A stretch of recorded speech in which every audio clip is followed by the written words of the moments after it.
बरसाना के राधा रानी मंदिर की कहानी न केवल आध्यात्मिकता से परिपूर्ण है, बल्कि इसमें ऐतिहासिक घटनाओं का चमत्कारी स्वरूप भी शामिल है। यह कथा औरंगजेब के समय की है, जब ब्रज के मंदिरों पर आक्रमण किए जा रहे थे। इस समय राधा रानी के मंदिर और उनकी प्रतिष्ठा की रक्षा में अद्भुत चमत्कार हुए, जिनसे बरसाना की लाज बची। औरंगजेब के शासनकाल में उनके सैनिक ब्रज के मंदिरों को खंडित कर विग्रहों को अपने कब्जे में ले रहे थे। वृंदावन के गोविंद देव जी को जयपुर भेज दिया गया। मदन मोहन जी और अन्य विग्रहों को भी सुरक्षित स्थानों पर पहुंचाया गया। जब औरंगजेब के सैनिक बरसाना पहुंचे तो वहां के गोस्वामियों और भक्तों ने राधा रानी की मूर्ति को बचाने के लिए योजनाएं बनाई। राधा रानी की विग्रहों को शिवपुर के राजा के पास भेज दिया गया, क्योंकि राजा भक्ति परायण थे और उन्होंने विग्रहों को शरण देने का वचन दिया। इस दौरान ठाकुर जी अकेले दर्शन देने लगे, जिससे भक्तों ने महसूस किया कि उनकी शोभा घट गई है। गोस्वामियों ने विशाखा सखी की मूर्ति को ठाकुर जी के पास विराजमान कर दिया, ताकि मंदिर में शोभा बनी रहे।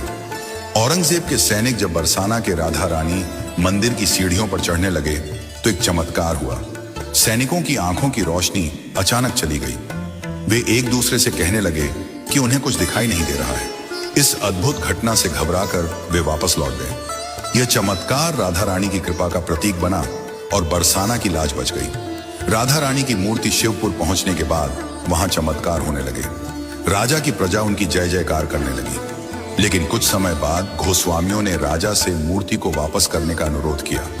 राजा ने इसे साफ मना कर दिया, जिससे गोस्वामियों के बीच हलचल मच गई। राधा रानी ने शिवपुर में सेवा कर रहे तीनों पुजारियों को स्वप्न में दर्शन दिए और कहा कि उन्हें बरसाना ले जाया जाए। स्वप्न में उन्हें दिखाया गया कि राजा के सभी द्वार खुले हुए हैं और सैनिक सो रहे हैं। पुजारियों ने इस आदेश का पालन करते हुए मूर्ति को छुपाकर बरसाना लाने का साहसिक निर्णय लिया।